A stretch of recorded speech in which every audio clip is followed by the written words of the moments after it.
Versailles, Florida, by Eric D. Martin and H.J. Cline. Interior, Nick and Dana's rental car, day. Dana, 30, drives with her hand on her pregnant belly, basking in the sun in her convertible rental car. Gazing on some birds flying peacefully beyond, she notices Nick, 32, slumped down in the passenger seat. It's fine, Nick. Sit up! Nick peeks nervously out at the college town.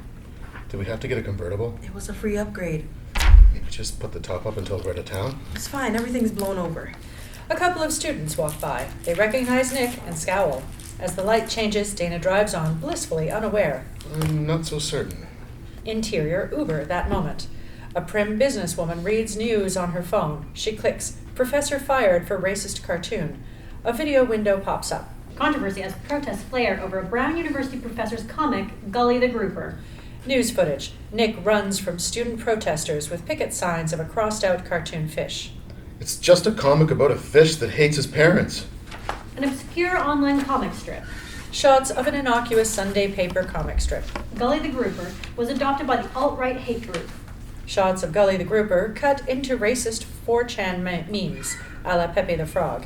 Then alt-writers with tiki torches and Gully banners, and hapless Nick stuck in the middle of it all. Despite his pleas of ignorance, Brown University parted ways with Professor Calvert today.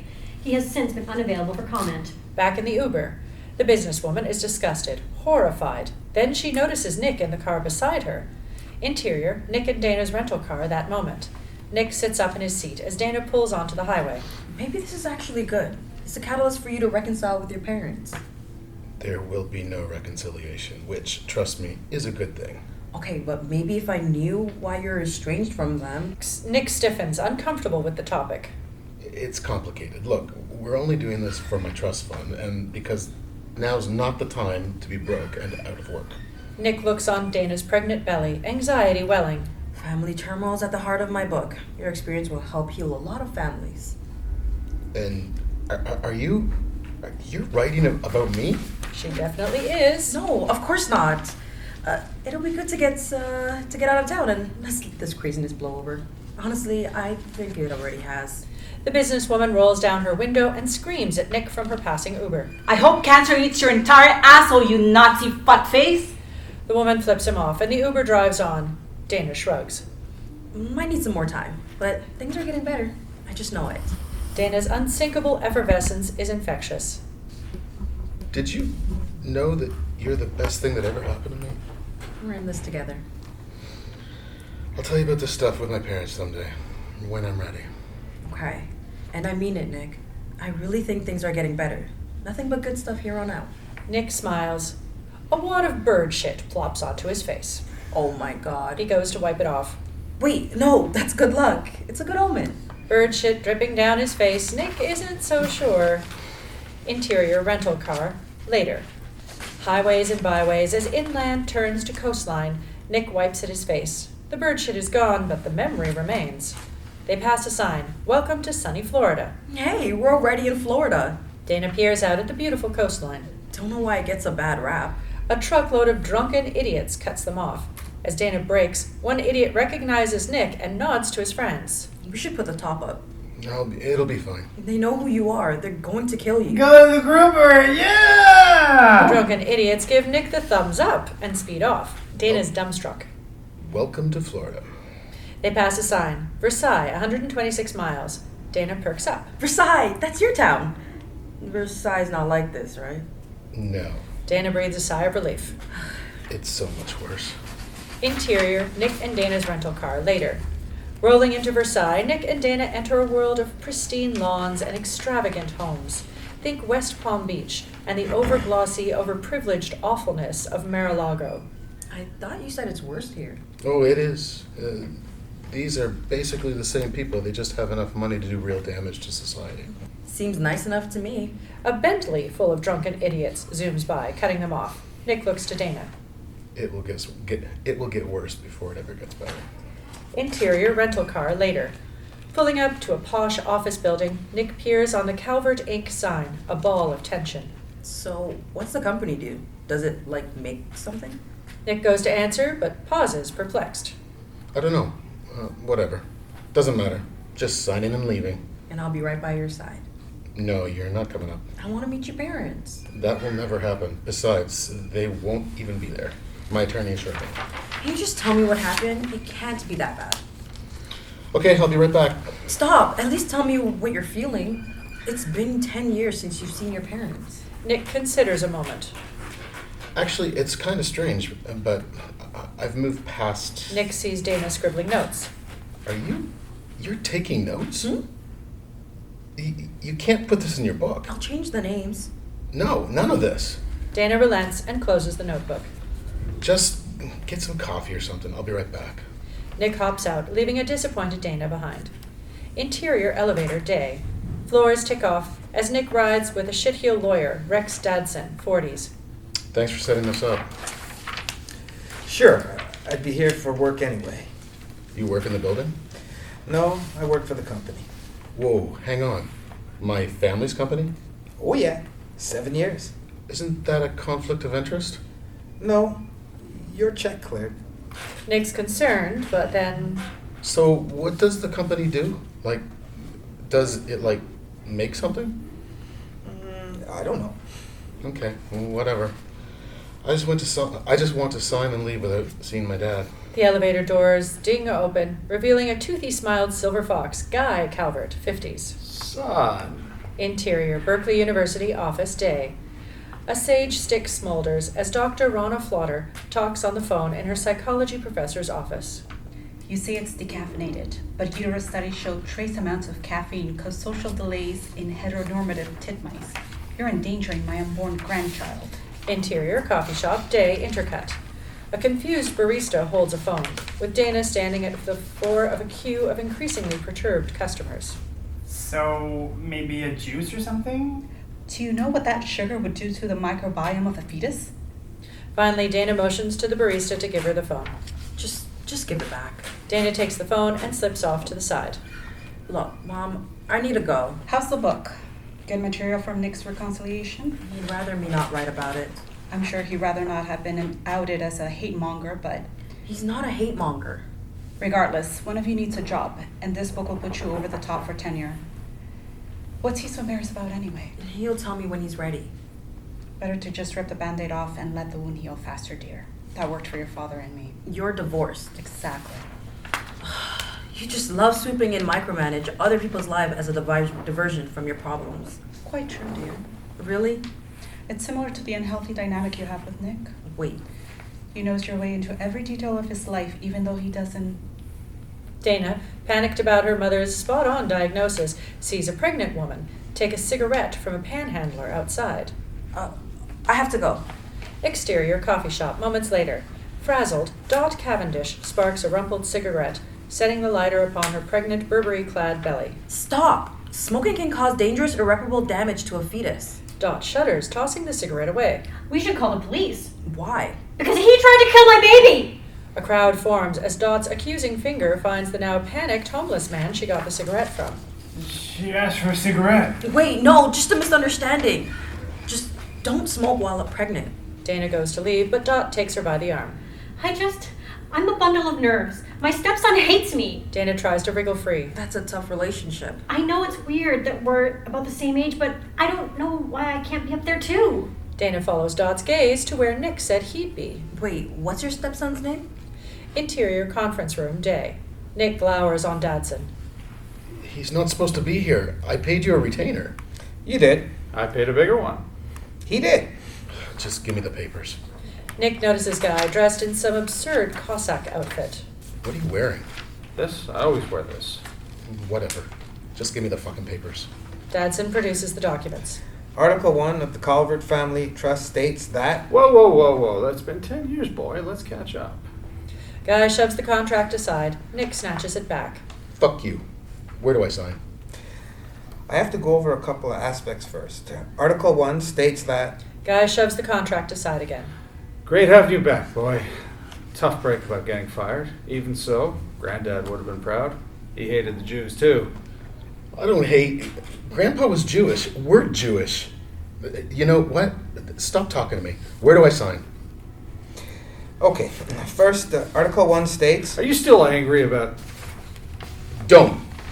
Not another word. So, Article 1 states, Nikki? Nick goes white as Dot rushes in, enveloping him in a hug. Oh, so good to see you. Guy jumps in, snapping a selfie. Mother and son, a lovely moment. Come to me, lover. As Dot and Guy make out intensely, Dana eases up to Nick.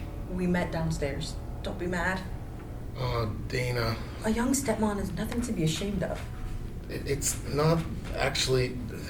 Let's just go. Nick pulls Dana towards the door. Nikki, wait. Dot hurries over, waving a picture at Nick. You never got yours, silly. As Nick hangs his head, Dana peers down at a prom portrait of a young Nick and Dot. Wait, you... Prom. Oh, what a lovely night. It certainly was. Guy and Dot lock into a pornographic kiss. Nick looks like he's about to. Interior bathroom, moments later. Nick pukes into a toilet as Dana looks on. I thought you were just embarrassed about how young she is. Nick steps out of the stall, wiping his mouth. Oh, no biggie. Just walked in on my dad and girlfriend fucking on my childhood bed on prom night. Oh my god, had you dated Mom? Just the 8 years from 4th to 12th grade. What did you do? I ran away to college. Oh, Nick, that must have been so hard. What did it feel like? Well, I just... Dana reaches for her notebook. No, you can't write about this. Nick snatches the notebook and slips it into his satchel. Come on. We can sneak out the back. You're not gonna sign the papers. Why? Because my dad married my high school girlfriend, Dana. But it's all out there now. And it feels awful. But now you're in control. I'm not your client, Dana. I'm serious. It's all out there. So it's on your terms now. If you want to sign and never come back, you can do that. It's your choice. You're in control, Nick. Nick considers a beat, then nods. You know, you're good at this. Nick spies Dana fishing the notebook out from his satchel. Just to review my notes. Nick stares unblinkingly black. Okay, no notebook. Interior hallway, day. Nick and Dana slow as they approach the door. You got this. You're in charge now. Nick takes a breath, steeling himself as he steps into the conference room. Nick halts, finding Dadson sitting alone. They're gone? Your dad had a meeting. Nick breathes a sigh of relief. Perfect. Where's the contract? That's gone too. Can you print off another? No, that's the official one. Then why'd you let him take it? He's my client. I'm your client. But he's the better paying client. Interior rental car, day. Nick and Dana drive.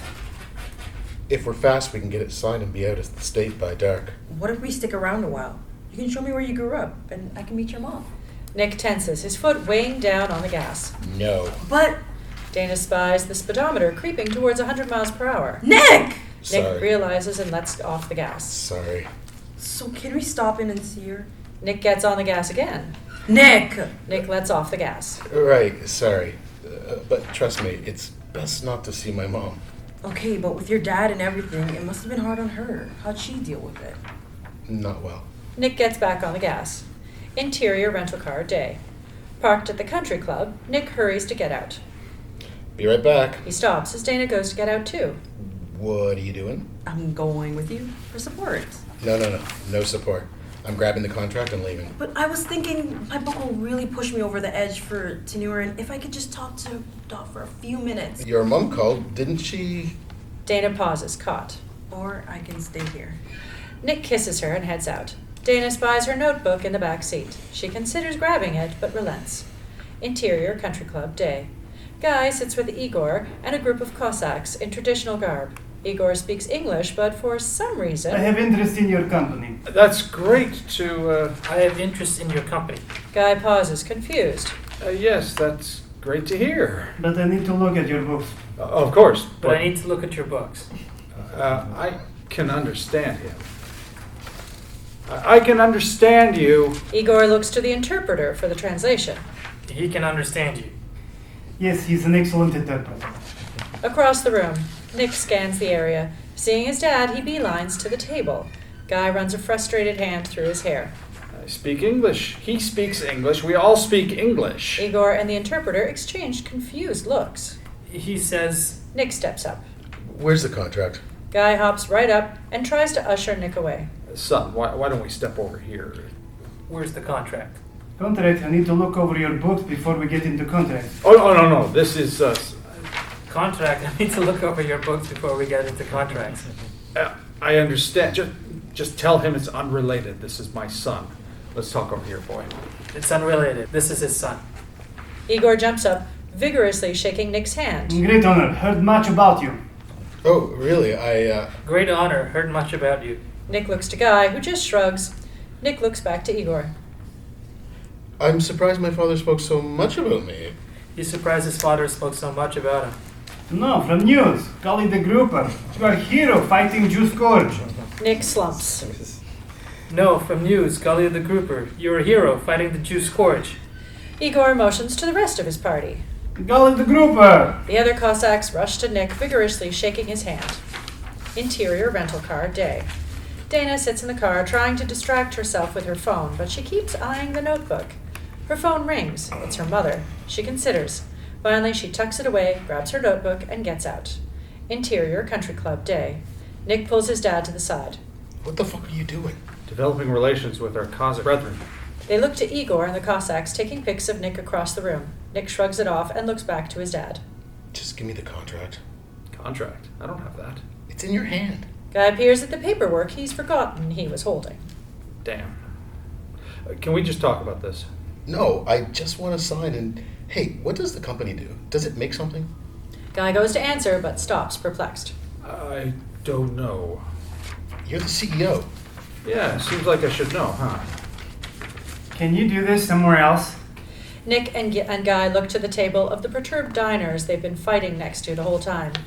Interior country club, day. Slinking through, Dana spots Nick talking to his dad. Not wanting to be seen, she dips out to the country club bar. She spies Dot bumming a smoke from a caddy outside. Dana shakes her head and goes to talk to her. Dana looks on Nick and his pained conversation with his dad. She feels guilty and tucks away the notebook. Leaving Dot to smoke her cigarette, Dana sidles up to the bar. The bartender, mixing a particularly strong drink, looks up. Cocktail? I'm pregnant. Congrats, it's on the house. No, I'm pregnant. Heading off to deliver the cocktail, the bartender shrugs. Yeah, okay. What is up with this place? The bartender drops the drink off to a pregnant woman. Incredulous, Dana marches to the pregnant woman. What do you think you're doing? The pregnant woman stares back, baffled. Finally, she cracks a cordial southern smile. Oh, I'm sorry, honey. Did I get your liquor on accident? Interior country club dining room, day. Nick and Guy walk to a new spot. Just give it to me. Hang on, boy. Your lawyer should give us a once-over first. We have the same lawyer and he wrote it. A second opinion, then. What? Are you broke? Why don't you want me to get my trust? Because it transfers control of the company? Nick and Guy turn to see Dadson. Article 1 states that enacting the trust engages a process that transfers company control and primary ownership from one generation to the next. Nick scowls at his dad. You don't want to lose control. You don't want all the headache, do you, boy? I'll just write you a big old check, and that can be that. Dadson leans in toward Nick. Better get that in writing. That advice better not come out of my retainer. It's coming out of mine. Nick and Guy turn to see Lori Calvert, Nick's mom, Guy's ex-wife. Nick goes rigid. Guy's pissed at Dadson. I paid you a retainer to keep her out of this. I paid more. Yes, she did. Thought you could keep me out of the Cossack deal, huh? Perhaps now's not the Guy. time. Guy nods furtively at Nick. Realizing, Lori pulls Nick into a theatrical hug. My son, come to me, love. But she keeps her head awkwardly back. Don't mess the makeup, love. Nick endures the hug, scanning the area the entire time. Okay, done. I'm signing and going. Stay, love. Come out to the house. Yeah, sure. Come out to the house. My divorced parents share with my... Dot slinks in. Hey, Nikki. Oh, Jesus. Here, son. Guy writes out a check. Nick grows skeptical. Why don't you want me to sign this? Would you rather take over the company? Gosh, it would be lovely to have you back in town. Realizing the situation, Nick turns to Dadson. I'm getting money along with the control of the company, right? A bonus or something? It's complicated, but the only cash comes as the CEO's salary. Which you have to be here to earn. Guys, stop it. Here, love. You clearly don't want to be here. Lori pulls out her checkbook. Wait, no. I want to get another lawyer to look at all of this. Great. We'll have dinner. I know someone that's dying to see you. Nick scowls. I hate you people. For your parents, love. Least you can do is introduce us to that fiancée of yours. Oh, and she's a stunner, Laurie.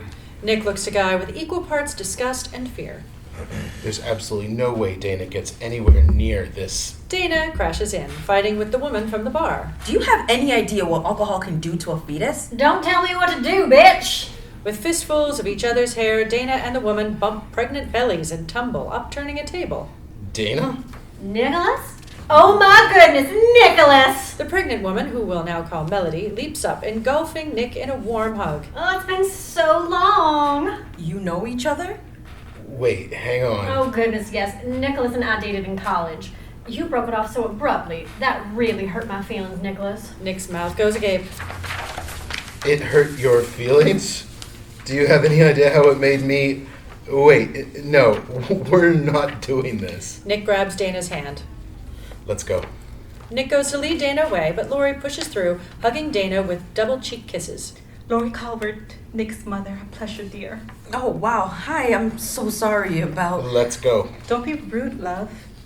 Lovely to finally meet you, dear. And I see you already met Melody. Yeah, but... Laurie pulls Melody into a lurid kiss, hands probing lustfully over her pregnant belly. Dana's jaw drops. Not to be outdone, Guy and Dot go at it too.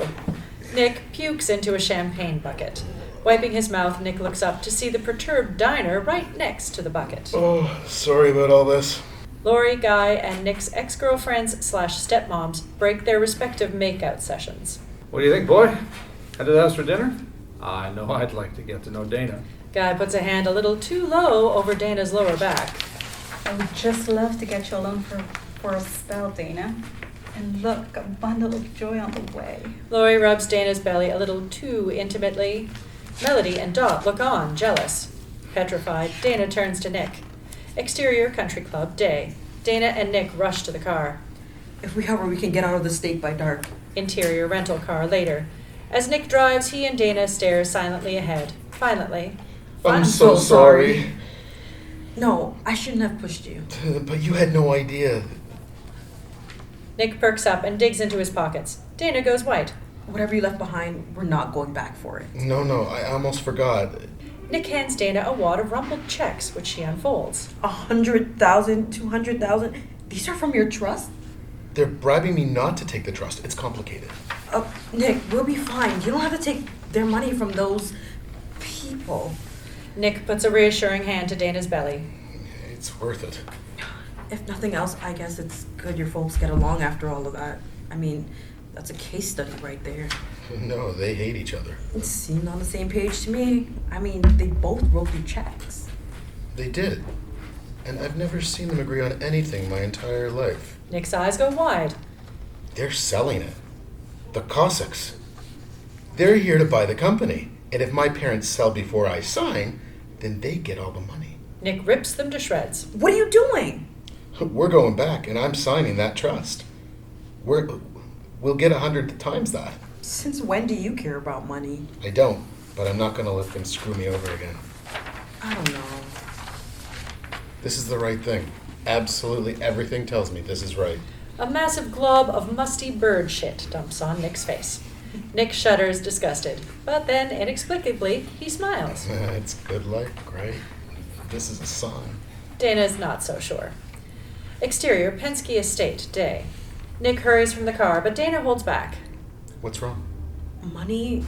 Revenge against your parents? This isn't you, Nick. So what are you saying? I'm saying this isn't healthy, and I refuse to be a part of it. Nick considers.